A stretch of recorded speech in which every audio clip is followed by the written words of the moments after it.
Burada reprodüksiyon sergisi yapıyoruz. Ressamların yaptığı eserleri biz de kendi dokunuşlarımızı katarak, kendi fikirlerimizi ekleyerek tamamlıyoruz. Burada amacımız insanlara kendi yeteneğimizi göstermek. Aslında önceden yeteneğimizin olup olmadığını da bilmiyorduk.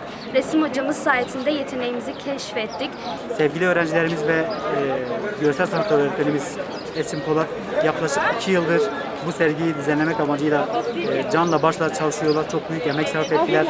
Bu aynı zamanda bizim Silifke'mizin içinde bir ilk gerçekten.